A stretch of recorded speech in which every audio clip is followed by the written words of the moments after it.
Hi, I'm Beth Bazan. And I'm Caitee.margenthaler.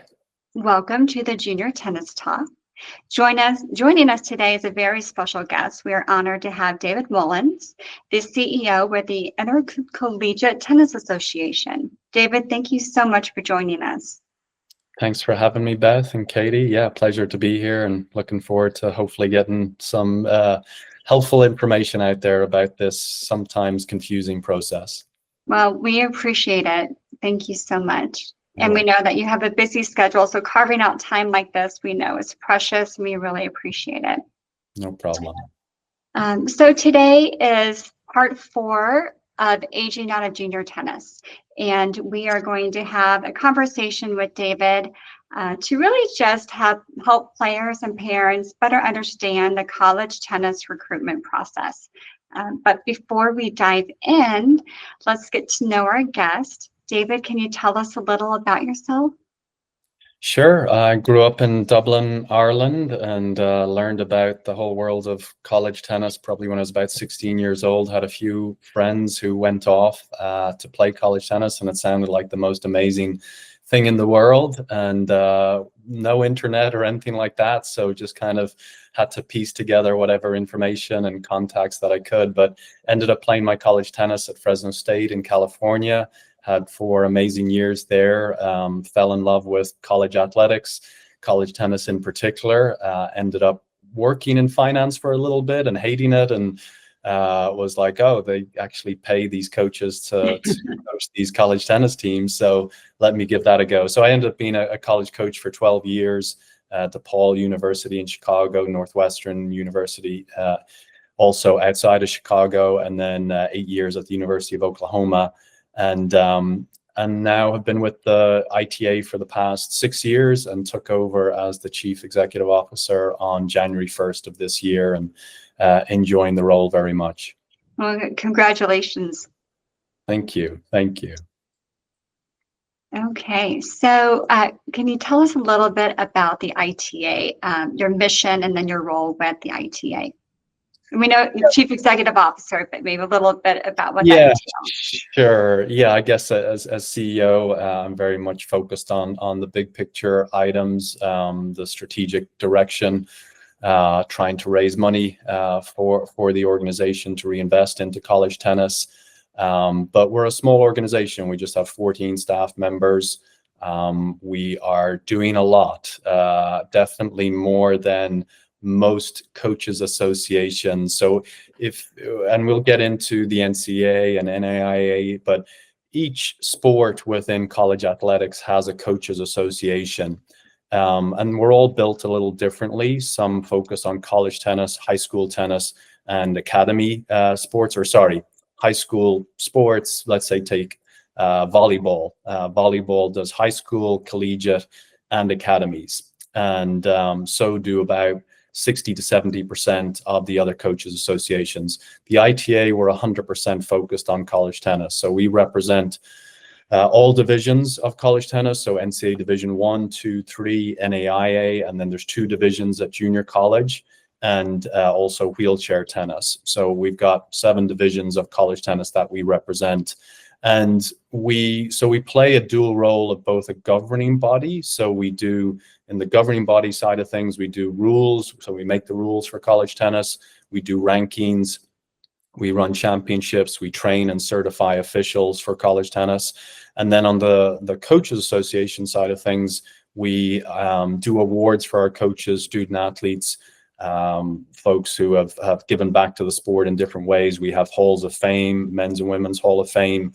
We do coach education. So we're trying to give specific education to college coaches that maybe they can't find elsewhere, kind of all the things away from the X's and O's of the sport, kind of more administrative based, fundraising, marketing, things of that nature. That's a little bit more bespoke to our world. And we advocate for the sport. We market the sport. So we have website. We're on all the various different social media channels. We try and stream as many of our national championships as we can. So like I said, we're doing a lot of the other coaches associations look at us like what, scratching their head as to why we're doing so much, but it was set up this way many years ago, where I think the NCAA looked at tennis and went, that sport's a little complicated. We're not quite sure what to do with it. Hey, you, the ITA, can you guys do this and take it off our hands? And we have kind of done that, and happy to do it, and happy to continue to do it going forward. Okay, thank you. That tennis is complicated. Who knew? Yeah, we don't make it easy. We don't make it easy. USTA especially. Love you, USTA, but we don't make it easy. All right, so our goals today for this webinar are really pretty straightforward. We want to be able to have our players and parents walk away just gaining a better understanding of the recruitment process. So how can you prepare? What can you expect? And how do you find the right fit? So pretty straightforward. And of course, we have the expert on hand to help answer all those questions and make sure we meet those goals today. All right, so understanding the options, it sounds like a good starting point, and you alluded to this, is looking at the various divisions of play, right, and perhaps maybe levels of play. I'm not sure how you refer to it, that internally. Can you walk us through how these divisions differ?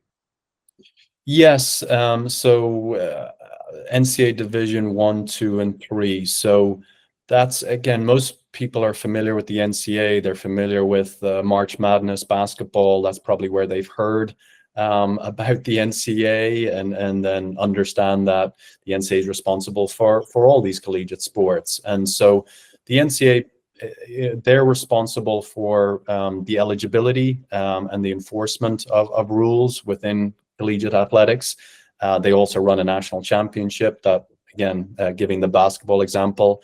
And so they do that across all divisions for all sports. And there's a lot going on with the NCAA right now. Folks that are following the news have seen a lot of lawsuits being levied at the NCAA. So there's a lot of disruption within this space right now. That's a completely different webinar, Beth. We won't. I'm happy to answer some questions on it and keep it high level. But in terms of the differences, again, most people are familiar with the very top of Division I, the brand name schools like Texas, Florida State, Ohio State.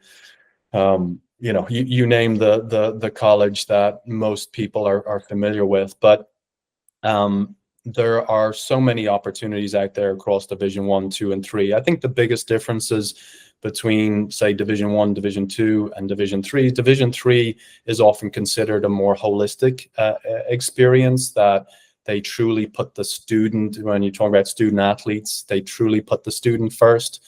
They don't have as many competition dates, as many weeks of training. They don't travel as much. Their focus is very much on the academics first, the athletics second. And we could argue at this day and age, sometimes, especially at the top of Division 1, the athletics might actually be first, and it's athlete-student rather than student-athlete. And again, we don't need to get into philosophically what's right or wrong here, but I think those are the best way to view it. Now there's differences. I know we'll get into what's allowed recruiting-wise and those things going forward, but I think that's the best place to start. And then even within Division 1, I should say, you could split Division 1 into 3 divisions now, just with the disparity in the budgets, say, and what these athletic departments can invest into their sports and their student athletes and the resources they can provide. Division 1, they're not necessarily on an even playing field. But again, I won't spend too much time there. NAIA, it's a much smaller division, about 100 or so college tennis programs across the country. Their eligibility rules are a lot more lax. Same with junior college. So if students are maybe having some challenges academically, their grades aren't where they necessarily want them to be, junior college in particular might be a great option. Figure out where you want to go academically. Obviously, the costs are very minimal compared to many four-year institutions. But again, great options here. I always encourage junior players and their parents to keep an open mind. It's so easy just to think, oh, I want to go to that brand name school, Stanford, Alabama, whoever, and really overlook the amazing opportunities that are out there and finding the right fit, which, again, I know we're going to get into. Thank you. All right, so this is, I think, a lot of questions that parents have, especially, when we get started in that junior tournament space for their 11 and 12-year-olds. It's really that recruitment timeline. So if you would walk us through this based on your experience, and then we can finish with the NCAA communication rules. Yes, and this could look a little differently for everybody based on what their goals and objectives are, where they are in their own tennis development, how advanced their level of play is, how physically mature or mentally mature they are. But I think what I've seen through the years, Beth, is that sometimes people start worrying about this process way too soon. So as freshmen, I don't think they should be worried about this process. They should be focused on, how do I get better? How am I improve my game? Do I still love the game? Am I reaching, those targets, those goals that I've set for myself? And I've seen on the other side of it, folks leave it way too late, that a player thinks like, oh, I'm just going to sit back and all these offers are going to come in, and, I'm going to get to choose wherever I want to go. And then they're halfway through their senior year and realized, oh, those options never came, or those offers never, I never got the calls I thought I was going to. And then they're scrambling to figure out, and maybe then they haven't figured out the best fit for their future. So I think there's a balance here in between. I think what you've stated here on the slide, freshman, sophomore, building their academic and tennis foundation, just focusing on that completely, not worrying about ratings, rankings, what tournaments should I be playing, what's a coach going to think. That should not be entering anybody's mind as freshman and sophomore. But as they're getting ready to that summer in between their sophomore and junior year, definitely it starts becoming a lot more important, and they should be starting to have these conversations and building out their profiles, working on their video, start reaching out to coaches and programs, doing a lot of research, taking visits if they can. If they're going to play a tennis tournament somewhere, take a look and see what colleges are around you across all divisions, and just, spend a couple hours on each campus, get a feel for it. But again, what you've put here, I think, is very accurate for most players. Yes, there's a few players at the very top of the junior game, whether it's in the world rankings or the USTA rankings, they're going to get offers early. They're going to have it all wrapped up maybe by their junior year, and they should be considered the outliers. Parents, players shouldn't be looking at them going, oh my God, they've already committed. I haven't even, had a conversation with a coach yet. I'm way behind. Leave the outliers to the side. Let them, do what they're going to do, but don't get wrapped up in that and feel like you need to speed up the process because somebody already committed.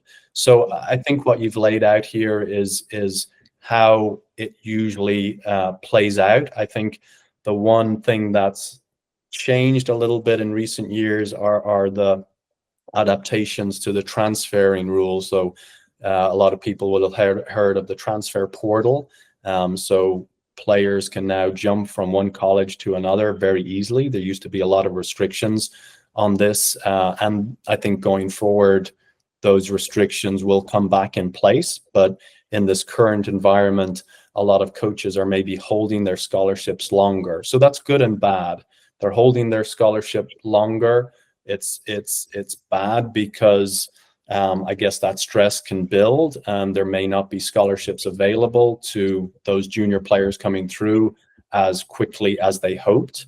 I think it's good because we were getting to a point where I think players were committing way too early and making decisions that they weren't ready to make. And so again, they're getting physically, mentally more mature. They're doing more research. They're having more conversations. They're getting to know themselves better. So committing later is not such a bad thing, especially in this world of the transfer portal, and understanding that coaches may be holding on to scholarships to see what they can get in the transfer portal first, and then going back to the junior space to make offers if they haven't landed the committees or the commitments through the transfer portal that they hope. Okay. And then as far as the NCAA communication roles. Yeah, so again, they're different by division. NCAA Division 1 and 2, you can start having, or coaches can start communicating with players June 15th after their sophomore year. So that has got earlier. It's got easier. When I was coaching, there were a lot of restrictions, and again, I think that's opened up for the better. So June 15th, Division 3, NAIA, junior college, basically, they can start having communication at any time. So if you're interested in Division 3, you're a freshman, and there's something that really grabs your attention, you can start that process then. I wouldn't necessarily encourage it. Like I said, you shouldn't be worrying about those things as a freshman, but if you want to get a head start, maybe in your own mind and your own process, not necessarily with the coaches, then I don't see any problem with that. Okay, thank you. So you brought up a good point about the timing of when a player can start contacting a coach, and perhaps that's maybe the parents involved in that as well. What mistake do players make when they're contacting coaches? Well, Beth, I think what you just referenced there with parents, I think that is one of the biggest mistakes that is made, having the parents lead this process and having them write emails, having them communicate with coaches, having them on phone calls or video calls with the coaches and leading that communication. I think that's a big mistake. And I think the parents should be working closely with their son or daughter and preparing them for those calls, and maybe doing some mock interviews almost, and working through, hey, what questions should we ask? Helping them build, really challenging their child, getting them to think critically about this process. Oh, you say you want to go to this university, why? Because, they're ranked #1 in football right now, or you went to a football game or a basketball game, you thought it was the most amazing experience, or, the quarterback, really getting them, challenging them as to their decision making. And so I think working alongside your child, but definitely not taking the lead. It's one of the biggest things. If as a coach, they have a call with a prospective student athlete and their parent, and the parents taking the lead, it's going to be a red mark against that, because they're getting ready to deal with an adult. The college coaches is like, your son or daughter's 18 years old. They need to fight for themselves, stand up for themselves, have the communication. If everything's going through the parent, then that's probably, oftentimes, it's not going to end as well as they would all like. And it's all well-intentioned, but that's just a word of warning. But in terms of building out the player resume, yes, academics for the majority of tennis players is really important. Again, like I said, there's a few outliers. They're amazing tennis players. They are going to get a full scholarship to one of these brand name schools. The coaches probably going to get them into school regardless of their grades. I hate to say it. But for, again, the other 99%, academics are hugely important. It could be a differentiating factor between you and another athlete.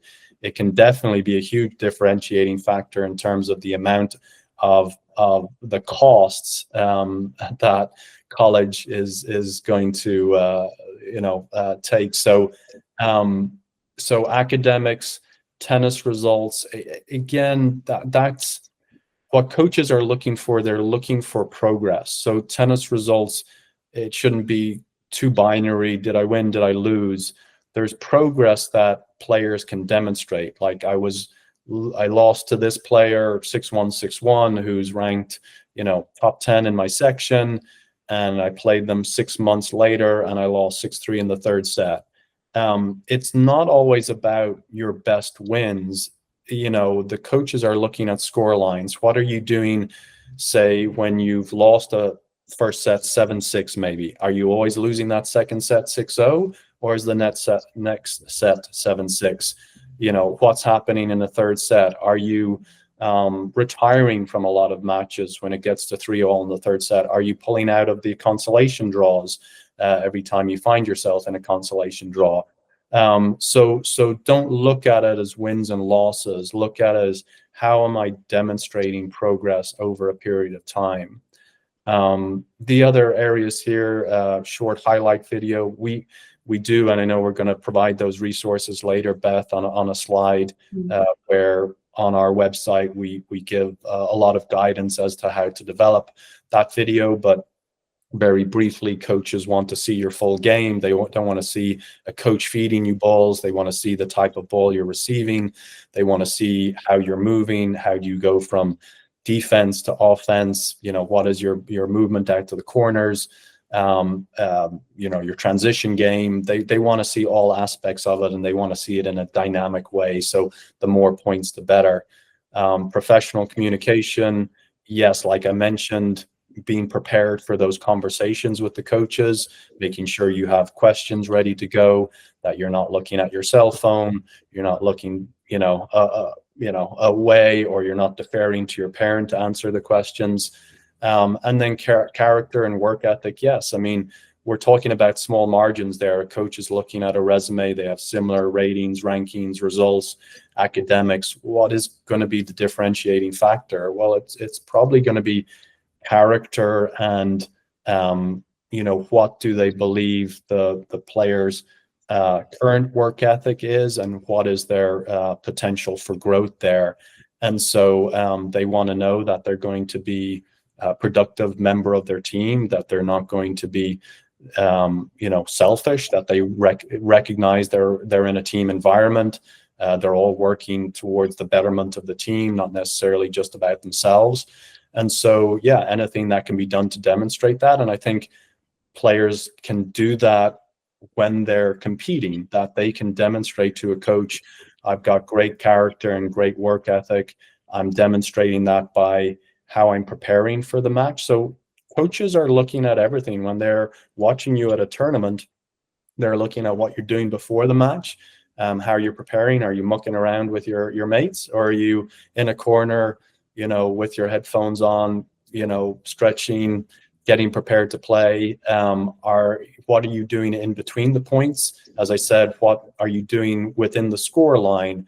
And are you competing hard? And that looks different for different people, but coaches know it when they see it. And if you're losing badly, are the points getting shorter and shorter and shorter, or are they getting longer and longer, and you're trying to make it as hard for your opponent to finish the match off as possible?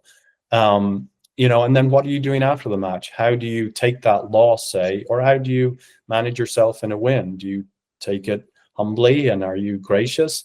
Or do you, when you lose, do you, mope around and grab your towel and walk slowly? Or do you jog up and, hey, say, you don't have to have a big smile on your face, but, all those characteristics that you're demonstrating, a coach can read a lot just from how you handle yourself before, during, and after a match. Not even, what's happening in the point, but what's all happening around it. So those things start becoming very important as coaches start to come and watch you play live, sophomore, junior, senior year. And I think that everything you're providing is wonderful information. What you just said will be my favorite part of this presentation today. And, oftentimes Caitee and I sound like broken records when we talk about sportsmanship and the importance of sportsmanship.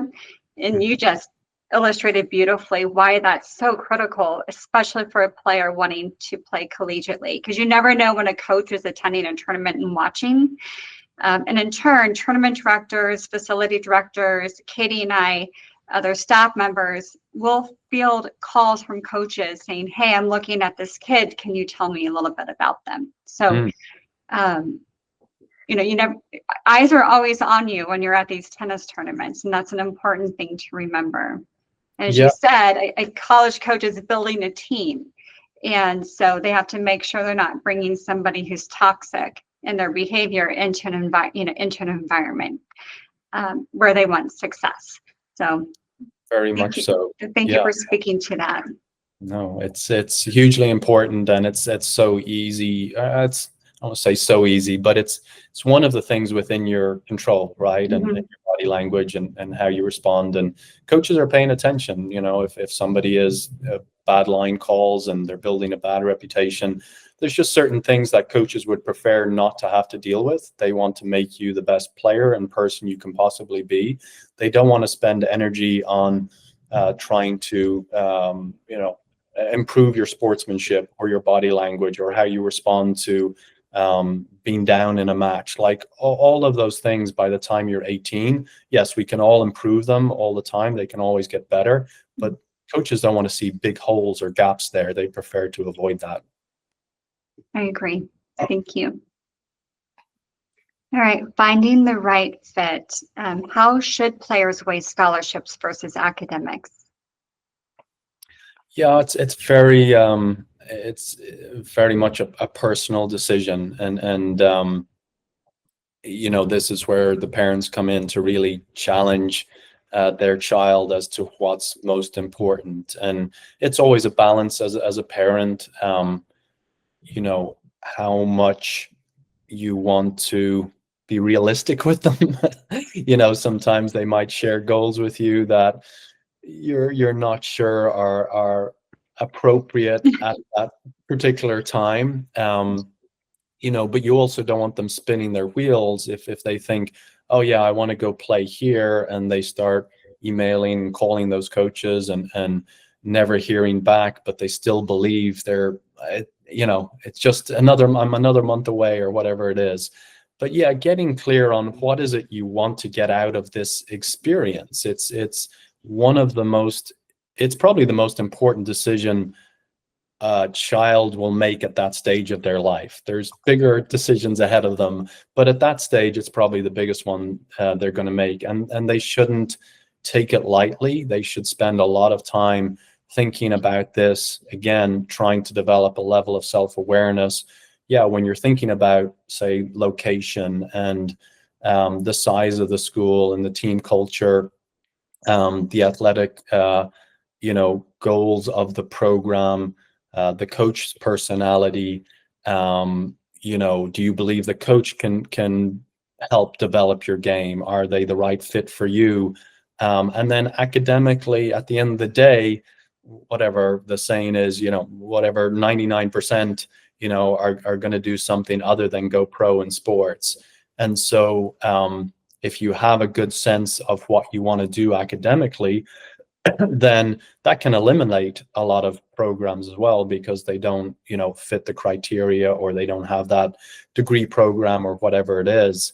So there's so many things that these prospective student athletes should be keeping in mind, and they should be writing down all of these things. They should be writing down pros and cons lists and being honest with themselves, because it can be easy to pigeonhole yourself into a situation that there's a lot of red flags happening, but you're not paying attention to them, and you end up at the wrong spot and transferring and all of those things. So I went through this with my son, who's a soccer player, not tennis, unfortunately, but he went through this process, and he started with a list of 30 schools, and really over time he got such clarity on what he was looking for. He knew he wanted to be in a city. He wanted an urban setting.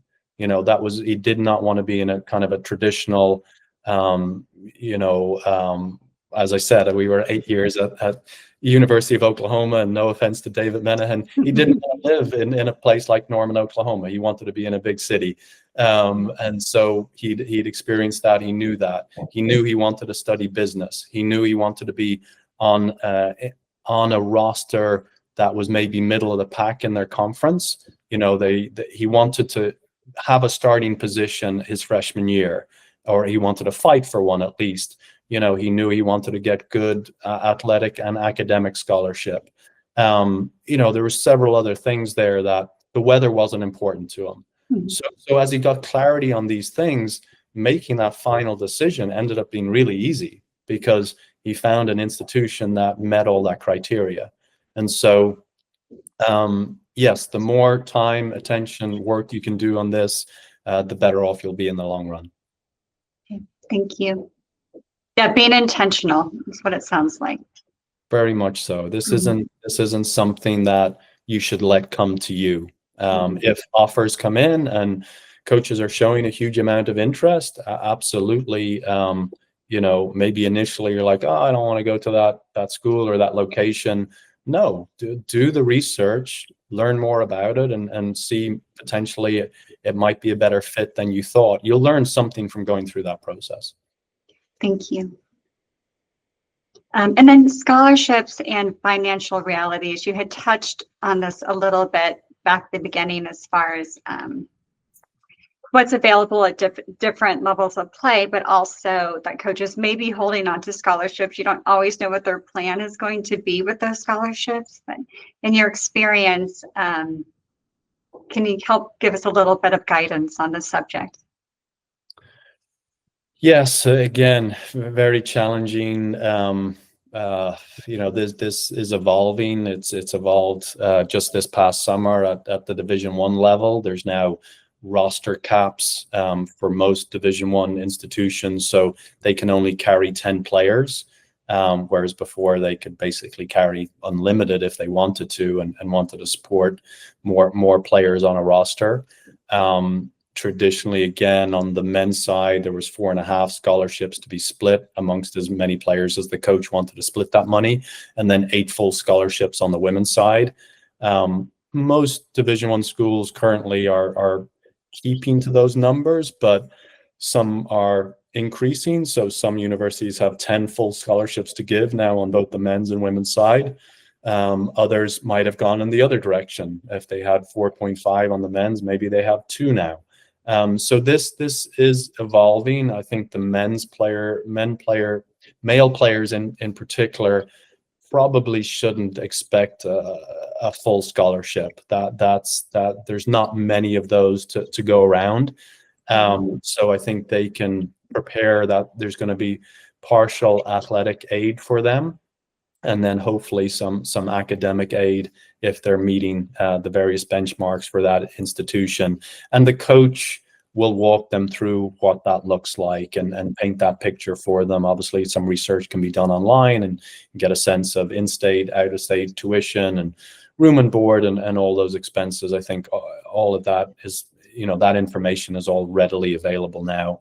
But I think the academic aid, yes, can make such a big difference and literally save tens of thousands of dollars for families. And players may not want to hear that, but a difference between an A and a B is, I hate to say it, it's significant in this country. There's a lot of money out there to be had, but universities are competitive as well. They're trying to attract talented students from all walks of life across the world to their institutions. And with each passing year, I think they're being more creative with grants that are available. You can write an essay and win a grant, and $1,000 here or $2,500 there. It can all add up eventually, but like I said, the coach will walk you through all of that. But I would, again, as a freshman, sophomore, try and head towards taking challenging classes. Are there dual enrollment opportunities for you that you can actually knock out some of those classes during high school that will translate once you get to college? There's a lot of flexibility here, and really trying to keep your options open academically, not boxing yourself into limitations once you come to make. The last thing you want to do is get to a point where I found the perfect fit, or what I think, there's probably no perfect fit, but I found a great fit for me, what I'm looking for, and then you realize either you don't have the grades to get accepted, or B, just financially it's too far out of reach. And if you had worked a little bit harder on your academics during your high school, that would have been a real possibility for you and your family. So it's something that I just think in the current environment as well, when athletic departments are under so many budgetary pressures, as are universities, I think scholarship monies, athletic scholarship monies over time are unfortunately going to be whittled away, and there's going to be less of it. And the academic component is going to become more important with each passing year. And I saw some questions come through that we'll wait and introduce those towards the end, but it sounds like they have to do with the subject. So we'll circle back here in a few minutes. Mm-hmm. I know it's a big part of that decision-making process. And as far as life as a college tennis player, I mean, when you are talking to coaches and you're attending collegiate play and watching the players, is there one thing that stands out that these players have in common that makes really their life as a college tennis player successful? Yeah, I think you have it here is the time management. I don't think you need to wait till you get to college to work on those skills and emphasize those. It's a skill, so it is something that can get better. But if you have good time management skills that you've developed throughout maybe your junior and senior year heading into college, you're going to make the most of that opportunity. I hear from a lot of coaches that they feel like their players are not really hitting their stride until maybe halfway through their sophomore year in college or even the start of their junior year. And not that they've wasted their freshman and sophomore year. I'd hate to, frame it in that way. But, how much better might that experience have been? How much less stress might you have felt as a student athlete? You might have, there could have been opportunities there that you felt a little overwhelmed, that you didn't want to deal with, that you could have taken advantage of from right out of the gate. So I think the time management part of it, if you don't have those skills heading in, that first year or two is going to be quite challenging. But I think the most successful student athletes have a level of maturity about them. They're not again, they're taking initiative, I guess. They're not waiting around for somebody to give them an answer. They're going out and they're asking the right questions, and they're following up on those questions, or identifying the right people to ask on campus or in the athletic department, whatever it is. So taking initiative is a big part. I think the coach will really appreciate that in terms of, what you're doing academically, but also within the team as well. Are you showing up early? Are you getting to the training room if you have a niggling injury? Are you warming up correctly? Are you, changing clothes after practice? All these things that, maybe parents are doing for their kids right now in high school that they should really stop doing, and getting their kids to take initiative, packing their own bags, as simple as it seems or sounds. But if they show up at the tennis courts and they forgot their tennis shoes, you're not practicing today. I'm not pushing back and getting your tennis shoes and coming back and too bad, go figure it out. I hate to be that blunt about it, but the more tough lessons in a safe environment that can be learned before they go to college, the better off they'll be. But that's definitely a huge one. And then, over time, leadership skills will be developed. They'll develop a level of resilience. They'll hopefully really buy into the team concept. Again, coaches, I think, love players that have played team sports throughout their junior career at some point, and understand, are willing to put the team first, because that can be rare for tennis players. We're all inherently a little selfish, but by the end of their college career, they're usually great team players. And how do you build in that earlier in their career rather than waiting until their junior and senior year? You bring up a great point, because I think oftentimes I can go to a tennis tournament. I think there's so many things that are happening at this tournament on the court that are developing these players for life. And so when you're talking about packing their bag, when's your match time, checking in at the tournament desk, only the player checking at the tournament desk. Going onto the court, you need an official. You go get the official. You go get the tournament director. You report the score. You check the score, to make sure it's been entered correctly. If it's not, then you contact the tournament director. There's all these things that we try to reiterate to these players in this junior tournament space, that once they get the hang of that, it sounds like will lend themselves to having a successful life as a college tennis player. So I believe so. I think all of those things, those lessons that can be learned leading up to it will serve them well once they're still going to make mistakes and trip up and not take initiative sometimes. That's fine. That's expected.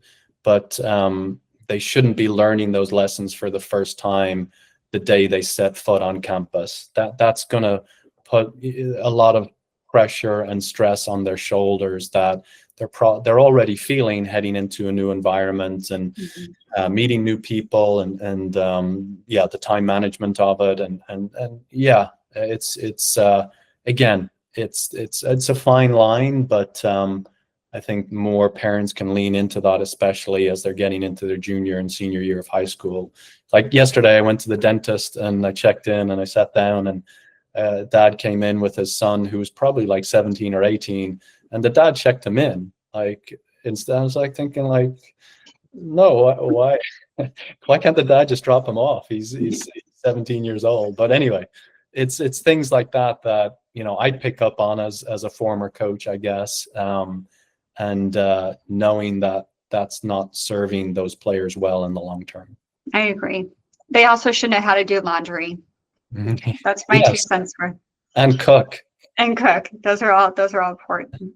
And I want to be respectful of your time and allow for questions, but I do think it's really important that we talk about those resources that are available through the ITA website. Yeah, so Beth, this is just something we've developed in the last couple of years with the world tennis number being more ingrained in the world tennis landscape, especially within the USTA. The USTA helped us develop a world tennis number widget, I guess, that players can go in, put in their world tennis number, and a bunch of universities will pop up that is in their kind of playing range at that period of time for their WTN. And so it's a great starting point because sometimes folks don't know where to start, but going in there, putting in your WTN, getting a sense of where you might fit in from a level of play, nothing else, but it could be a good starting point. So, but we then went and built upon that kind of a step-by-step process as to how to better understand this process and hopefully end up with a roster spot, maybe even a scholarship. There's lots of information out there on the internet. I think we've done a good job making it succinct, easy to understand, going step by step, and is updated every 6 months. So some things you'll read on the internet might be a little outdated. And like I said, there's a lot of rules changing, especially at the NCAA level right now. So definitely encourage people to come to our website, spend time, understanding those resources, but just familiarizing themselves with the different divisions, some of the stories that we're telling, maybe the rankings of teams, getting a better understanding of the landscape as a whole before you dive into all of this and then try and narrow it down and be more specific. And you had mentioned earlier that, for an example, with the player video, that they can find information on that, sort start to finish, creating that best video. Yeah. As we're starting. Okay. So there's a sample letter there, Beth, as well, like the information you should be including, where it's a link, everything that you need to get started. It's not supposed to be exhaustive, and I know there's services out there that can take it a step further, but I think a large majority of folks, like I said, I came to the States without the internet from a different country. I was able to figure it out then, and so there's all this information now. So some of those services are great. Some of them are maybe too diluted. If I was a parent, I'd probably, if I felt like I needed additional help or support or input, I'd probably look for a tennis specific agency rather than one that does all the sports, and you're probably going to get better input, better advice going that road. But you may not need that at all. Some of those services can be very expensive, and it could be an unnecessary expense for many families.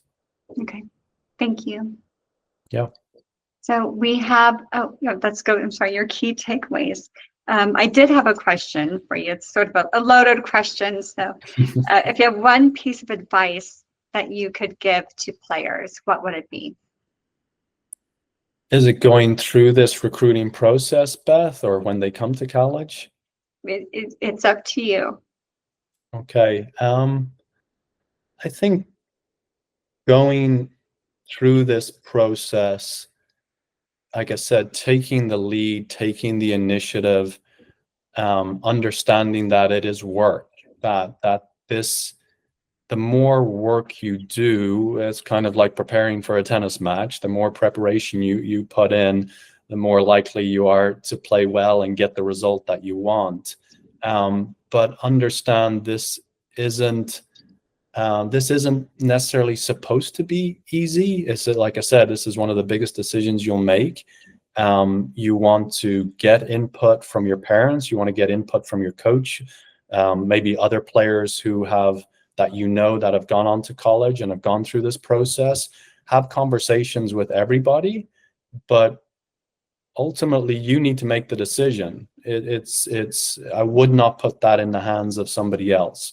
And so putting in the time and effort, taking the initiative, being the leader of this, and really being the, I guess, director of your destination is what I would encourage kids to do. And I know there's a lot of distractions, there's a lot coming at them, but and as parents, I guess I would do the same when you want your to do something for your child, and hey, have you put the 30 schools together or 25?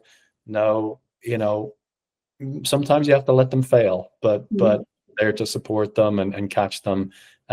It's a fine line, but yeah, taking initiative is huge. It will serve these players so well throughout their college career and well beyond that as well. That's great advice. Thank you. Now, I am going to turn it over to Caitee now. I know there's a couple of questions and comments that came through, and then maybe others will pop in as well. All right, so we had a couple questions come through while you were talking. And then for anybody else who has any questions, feel free to pop it in the chat while we're going through this. First question that came through was, with NIL, we're seeing more men's programs dropping. We'd love to hear your thoughts on that, David. Well, that's not necessarily related to NIL, and we saw 51 college tennis programs, men's and women's, across all divisions eliminated last year, which is a frightening number. A handful of them were at Division One, which NIL touches. It doesn't really touch the other divisions. So there's lots of reasons for programs being eliminated. NIL being one of many. And so again, not to get too deep into it, like I said, it could be another webinar completely that we do, and Beth, happy to do that if there's a demand for that at a later date. But with the NIL, it's starting to come under control a little bit since the NCAA House settlement this past summer. So last year, or the last couple of years, athletes were being paid way beyond their market value. And at least for sports like tennis, it appears that that's being reined in, and student athletes are being paid based on their marketing value. So, social media impressions, exposure, marketability of, say, that student athlete. And so, but yes, budgets are being pressured by NIL, having to find money for NIL for football and basketball in particular. And so that's one of many pressures that athletic departments are under right now. And yeah, unfortunately, some programs have been cut at Division One. We've seen a couple reinstated this year and next year. But it's a tenuous time, as I talked about earlier. So there's lots of uncertainty as to what's going to happen here over the next couple of years in the world of college athletics. Yep. All right. Next question was understanding that D1 can offer scholarships while D3 cannot, but can offer needs-based or academic scholarships. What intel can you share about the value in terms of dollars that can be available at D1 and D3?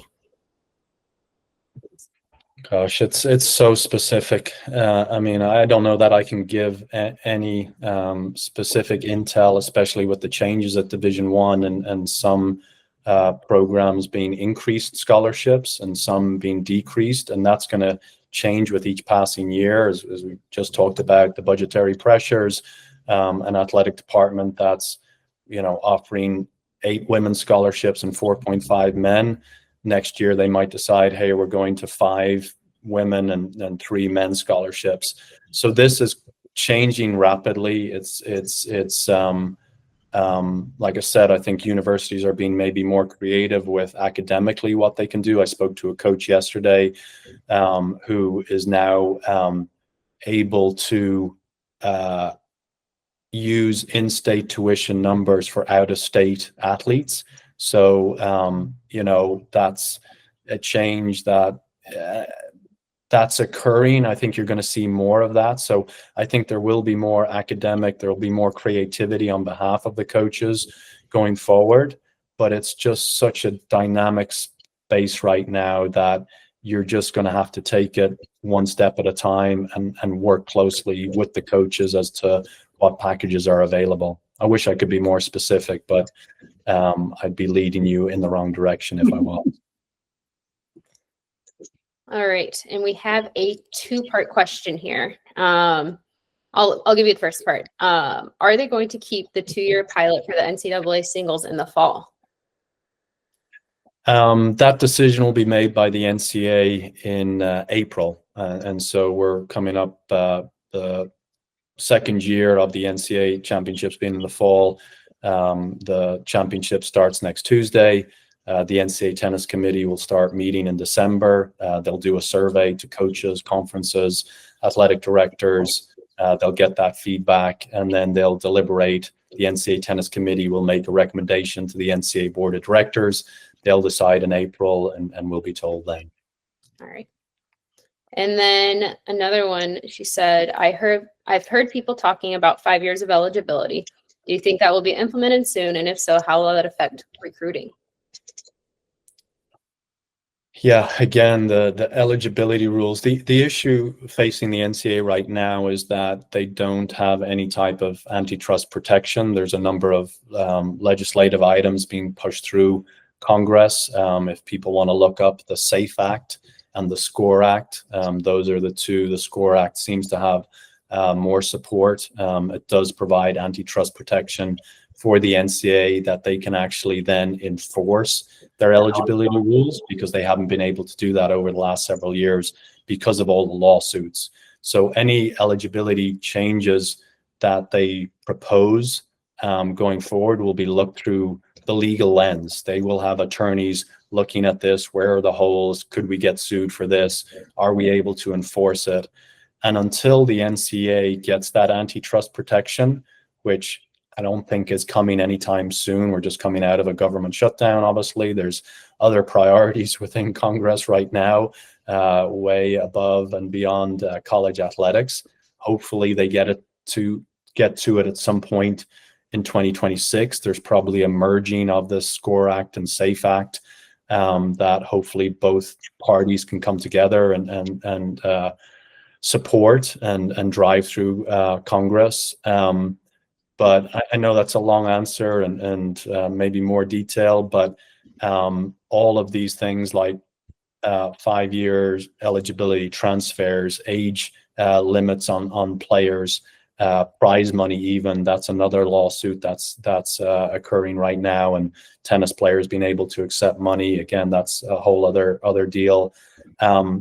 It's quite literally the Wild West right now in college athletics. It's a really odd time to be involved in this space, and it's constantly moving and changing, and we're learning more with each passing day. So I wouldn't, if I'm again going through this process, try not to get wrapped up in all of this NIL, revenue sharing, eligibility standards, transfer portals.